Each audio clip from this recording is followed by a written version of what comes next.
నమస్కారం తెలుగు గంగా న్యూస్ కి స్వాగతం।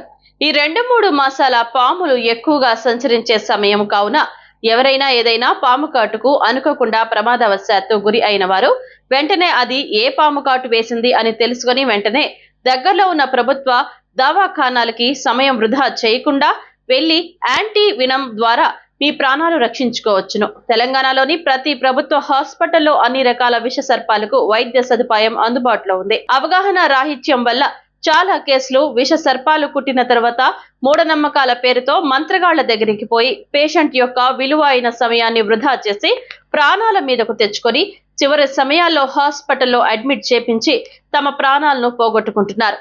ఇలాంటి మూఢనమ్మకాల జోలికి వెళ్లి సమయాన్ని వృధా చేయకండి। కేవలం దగ్గరలోని ప్రభుత్వ హాస్పిటల్కి వెళ్ళండి, ప్రాణాలు కాపాడుకోండి। తెలంగాణ బంధుమిత్రులందరికీ నమస్కరిస్తూ, నా పేరు డాక్టర్ భిక్షపతి। నేను మెడిసిన్లో అసోసియేట్ ప్రొఫెసర్ జనగామ మెడికల్ కాలేజీలో పనిచేస్తున్నా। మిత్రులారా, నా చేతిలో ఉన్నటువంటి సర్పం ఏదైతే ఉందో ఇది రక్తపేంజర్ అంటారు। దీనిపైన ఇది చాలా కొద్దిగా హైట్ తక్కువ ఉంటుంది। తర్వాత దీని యొక్క తల ఏదైతే ఉంటుందో త్రిభుజ ఆకారంలో ఉంటుంది, యూజువల్గా త్రిభుజ ఆకారంలో ఉంటుంది।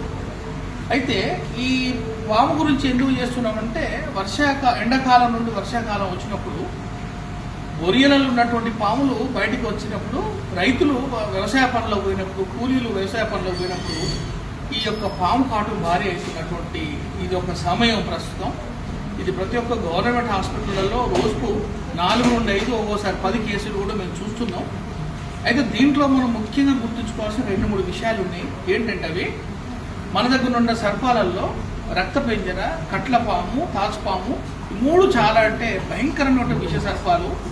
రక్తపెంజరకు ముక్కు నుండి రక్తం, కుట్టిన దగ్గర నుంచి రక్తం, ఒక్కోసారి మూత్రం నుండి రక్తం, దొడ్డికి పోతుండే రక్తం, నోట్ల నుండి రక్తం కంటి నుండి కూడా రక్తం వచ్చే అవకాశం ఉంది। ఈ తీవ్ర రక్తస్రావం జరిగి మనకు కిడ్నీలు కూడా ఫెయిల్ అయ్యే అవకాశం మనకు రక్తపెంజరతో ఉంటుంది। కట్లపాము, నాగుపాము తనగా పోలిస్తే కట్లపాము చాలా ప్రమాదం। అది కుట్టినట్టు తెలియని కూడా తెలియదు। అందరూ ఏమంటే పారింది అని వస్తుంది, ముట్టింది అని వస్తుంది, కానీ దాని యొక్క బయట మార్క్స్ ఏవైతుంటాయో చాలా చిన్నగా కనిపించవు। కానీ అది 3 రోజుల వరకు 4 రోజుల వరకు దాని విషయం ఒక్కోసారి బయటికి రాదు। తర్వాత కట్లపాము మనం బహుశా అందరికీ మనకు తెలిసినటువంటిది, మనకు నాగుపాము ఏదైతుందో దానికి పడగ ఉంటుంది। సో ఇక్కడ మనం ప్రివెంటివ్ మెజర్స్లలో ఏంటంటే అతి త్వరలో గవర్నమెంట్ హాస్పిటల్స్ కనుక తీసుకొస్తే మనకు దానికి తగినటువంటి విరుగుడు మన దగ్గర ఉంది। గవర్నమెంట్ హాస్పిటల్లో చాలా మన తెలంగాణ గవర్నమెంట్ చాలా పెద్ద ఎత్తున సప్లై చేస్తుంది। కానీ పుట్టిన దగ్గర దయచేసి పామును చంపి పట్టుకరావన్న ఆలోచన మాత్రం మానుకోండి। ఎందుకంటే పామును చంపడంలో టైం వేస్ట్ చేసుకుంటా మనకు ముఖ్యమైన ఒక సమయం మనం కోల్పోతుంది। నెంబర్ 1, కుట్టిన దగ్గర మనం నోరు పెట్టడం కానీ, కత్తి పెట్టడం కానీ, పసుపు పెట్టడం కానీ, యాపాకు పెట్టడం, నిమ్మకాయ పెట్టడం కానీ ఎటువంటి పనులు చేయకూడదు దయచేసి। ఈ యొక్క మనం శాస్త్రీయ పద్ధతిలో దీనికి యాంటీ స్నేక్ వినం మనం ఇచ్చుకుంటే ఎట్టి పరిస్థితులలో వాళ్లకు ఎటువంటి ప్రమాదం జరగదు। మళ్ళీ నేను చెప్తున్నా, ఒక్కొక్క రాష్ట్రానికి ఒక్కొక్క సంప్రదాయం ఉంటుంది। మన దగ్గర నేను చూస్తున్నా ఇంకా కొన్ని మూర్ఖపు ఆలోచనలు ఉన్నాయి।